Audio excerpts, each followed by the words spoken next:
was at Lake, oh, there he is. That was at Lake Marietta. And it was the very first time I ever went bass fishing. And any of you who've ever received instruction from Clark about doing anything, you know the instruction that I got for my first day of bass fishing. And that fish was caught in late in the afternoon. And we were in this cove, and in the cove were these little tiny bays. One of them was about half the size of this room. And we actually caught quite a few bass. It was a lot of fun. He was talking about structure, and they hang around structure. There's a rock at structure, and little tree limbs sticking out. Structure, there's probably all excited. So we get into this little tiny bay, and he goes, now here's more structure. Looking around for a limb, twig or rock. Don't say that. He says, no, it's this mud line coming down from that creek up there. So half this little bay had mud, and the other half was clear. And he said, now, I'm going to throw this lure right down this mud line. Put it out there and put it down like that. And wham! Fish hit it. Well, that's the fish that hit it.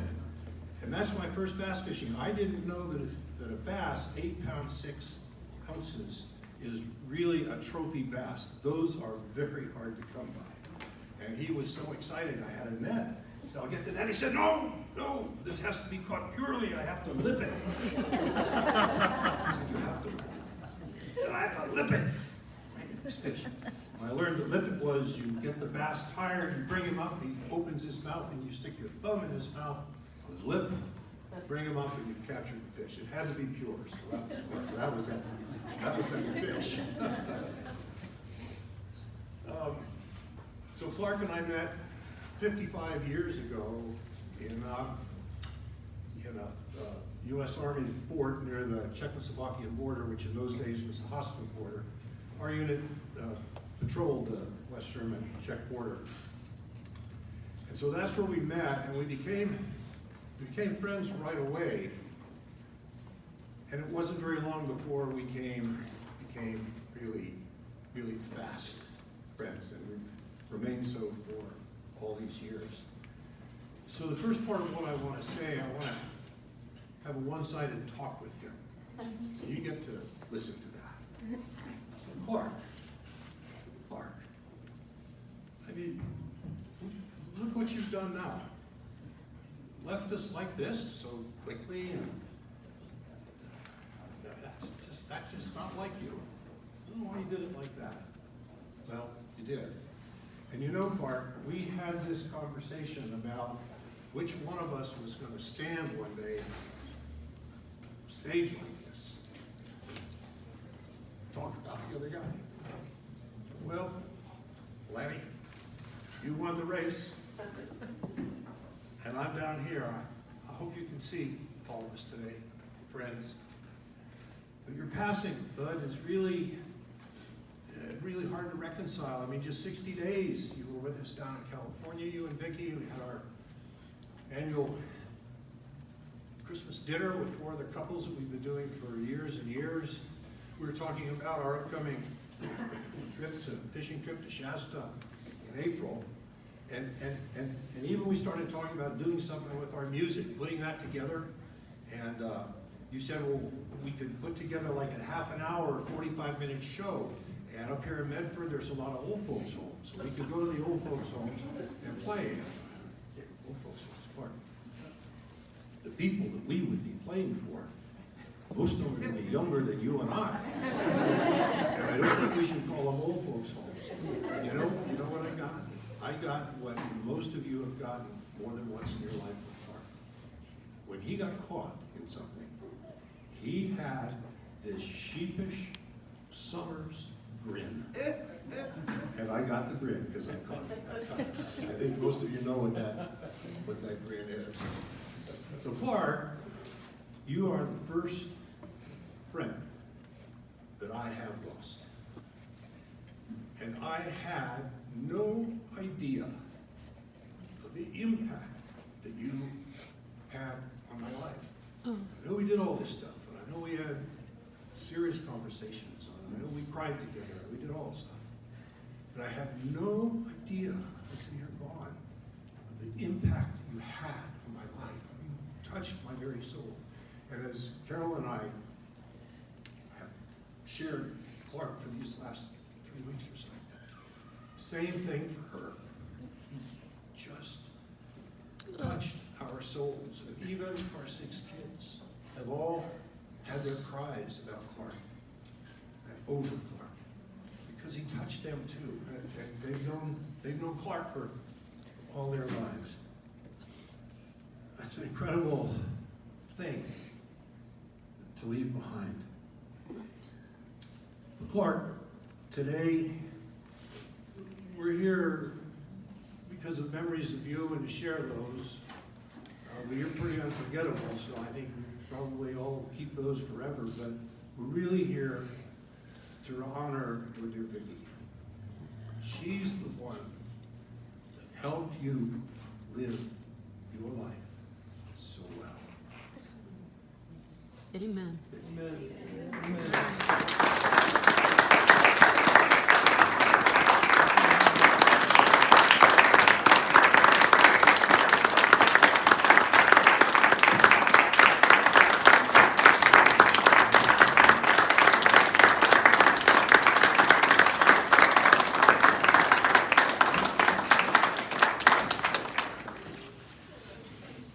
So Clark, I'll leave you for a moment and come back to the room here.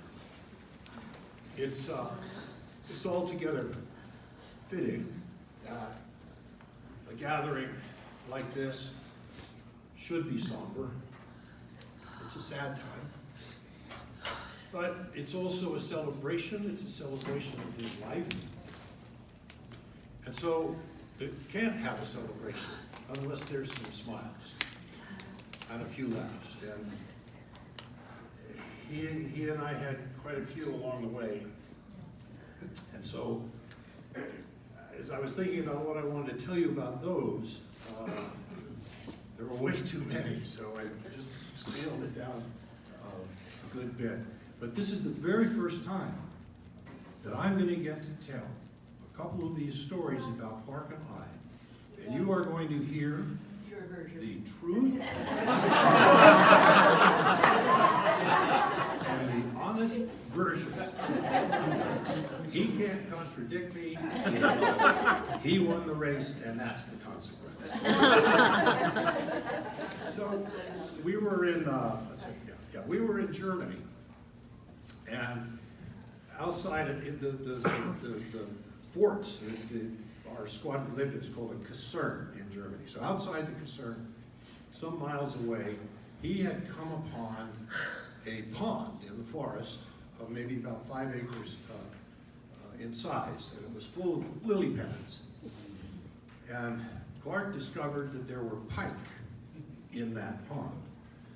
So he told me about it, and on a Sunday, he said, "We're going pike fishing."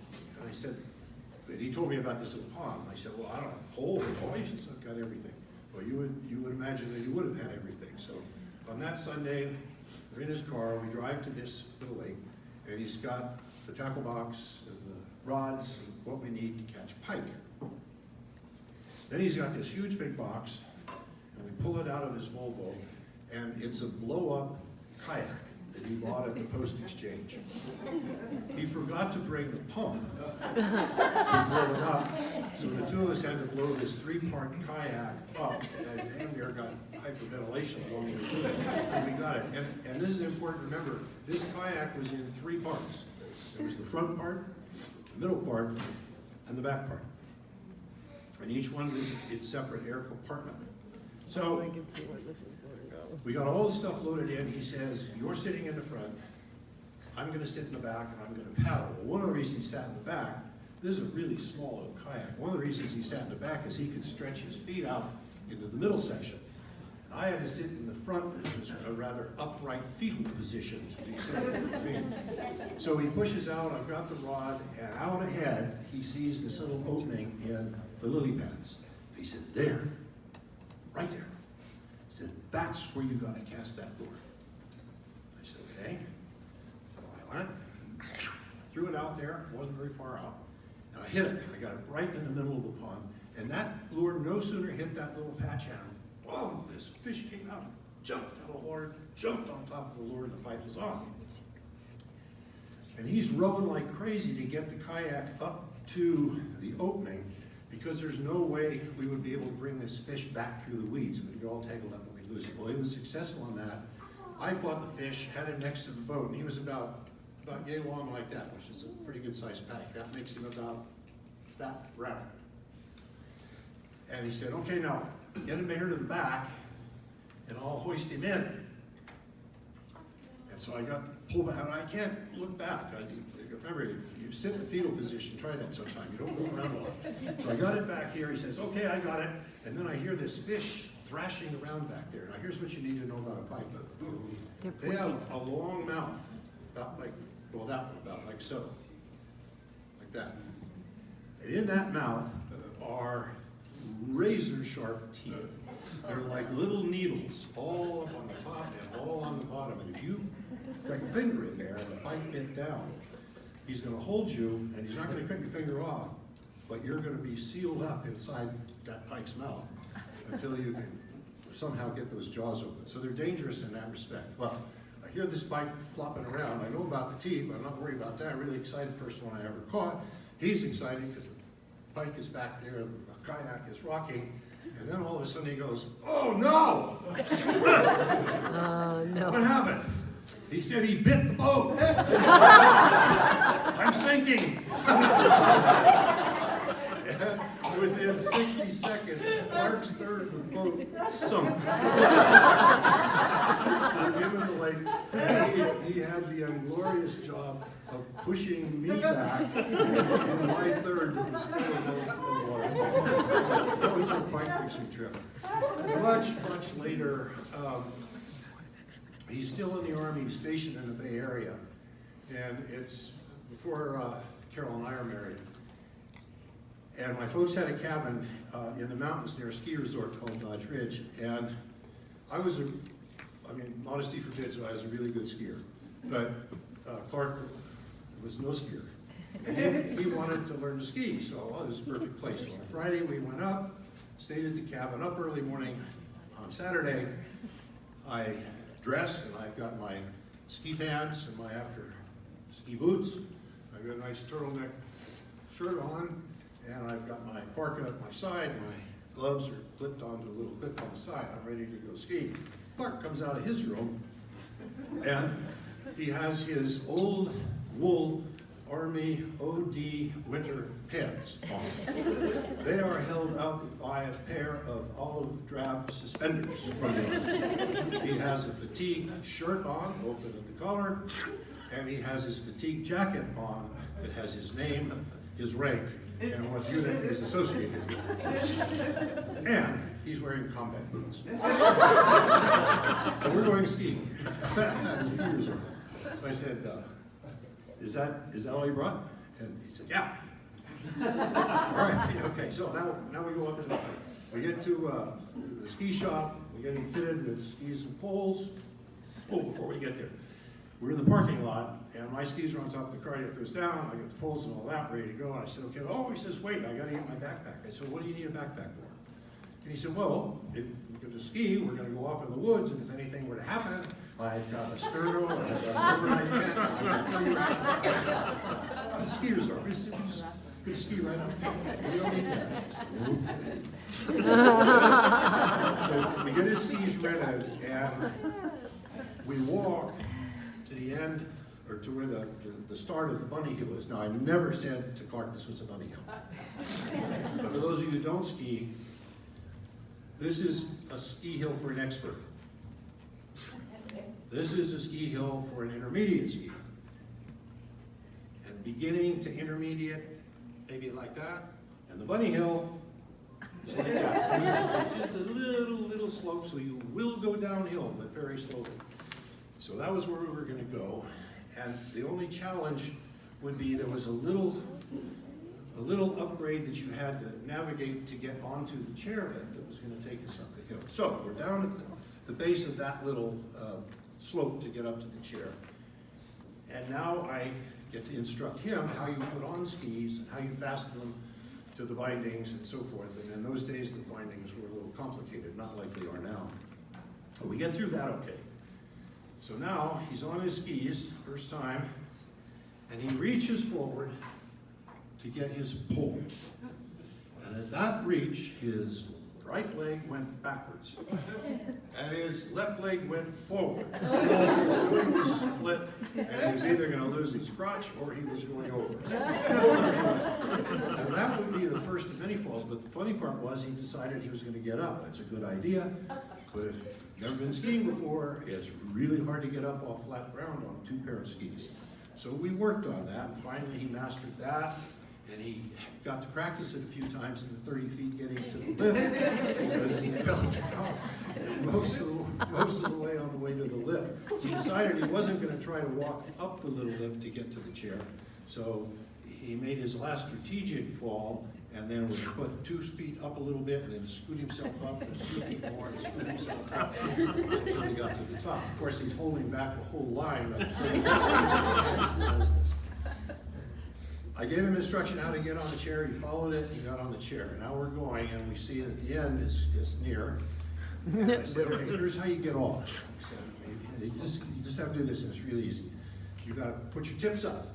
So practice that now, Clark. You got tips up. That's very good. Now, when I tell you to put your tips up, keep them up, and no matter what, you keep them up. And what's going to happen is, very gently, we're going to hit the top of the thing.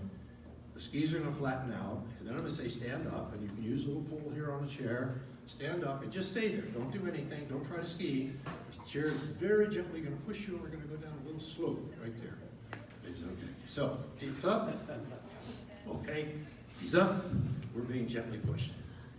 I get to the edge. I start down, and I hear, oh no!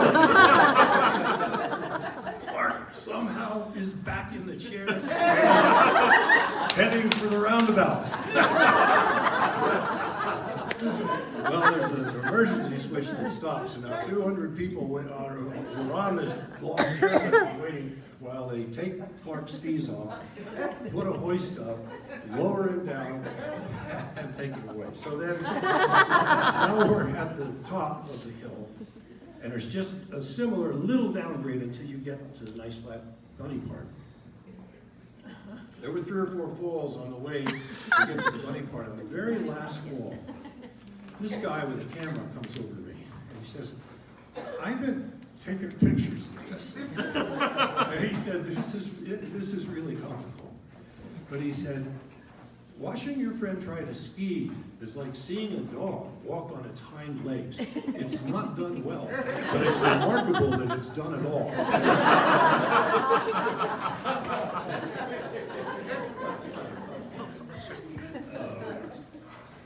So let me see what we do here.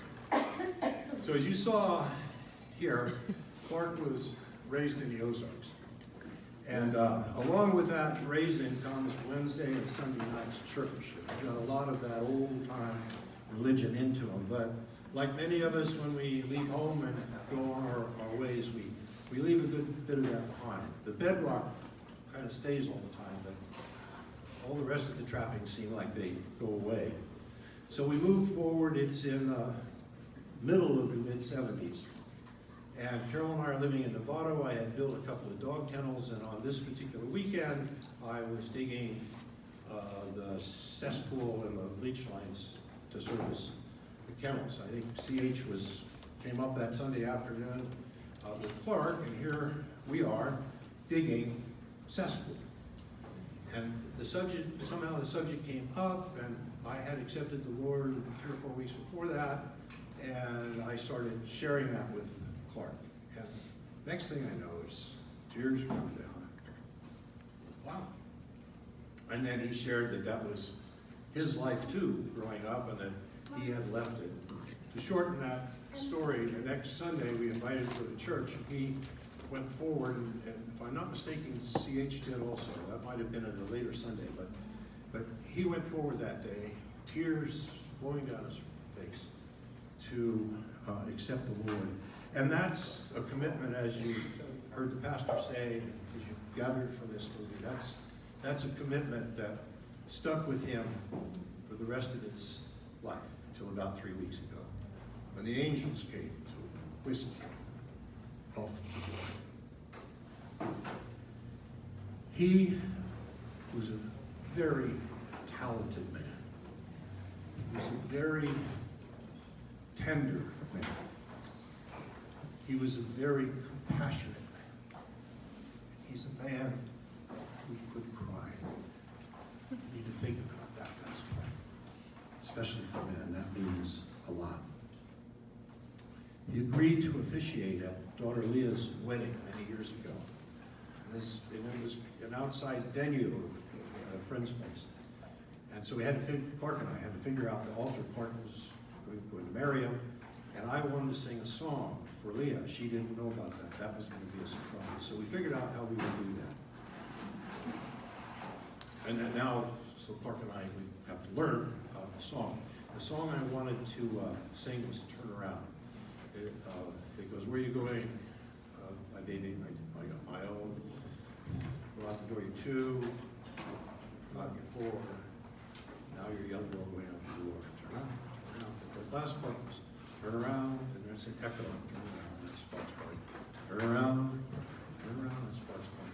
Turn around, so that was the song right there. And there's 3 verses. So over the month before the wedding, we get together occasionally and work on it. And I had the worst time because I'd get to one of those and I would visualize Leah standing in front of me, and it just got all blubbery and tears had come down, and I got to start over again doing it. But we got all the pieces together. Now it's the day before the wedding, and we really have to get it. I got to stop crying. Clark has certainly instructed me on the various techniques to not cry, none of which seemed very successful. So he said, and now he's frustrated. He said, all right, look, this is it. Start, and we're going to go all the way through the song. I will keep the rhythm, obviously, with the guitar. I will continue to sing harmony, and if you start losing it, I'll switch to melody, and as soon as you can get control of yourself, you can come back in with the melody, and I'll go back to harmony. I said, okay, so. Where are you going, my little one, where are you going? This is what's happening to me. My baby, my own, turn around, you're 2, turn around and you're 4. Turn around and you're a young girl going out of the door. Turn around. Silence. He's crying.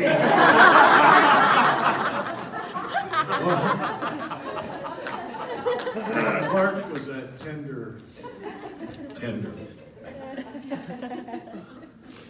And so, my friend, an official so long to you for now. You are missed. You are missed by us all. We know where you are, and you had a mighty trip that Friday afternoon. And all of us will be there to join you, some of us sooner than others. So keep a bench warm for us, bud.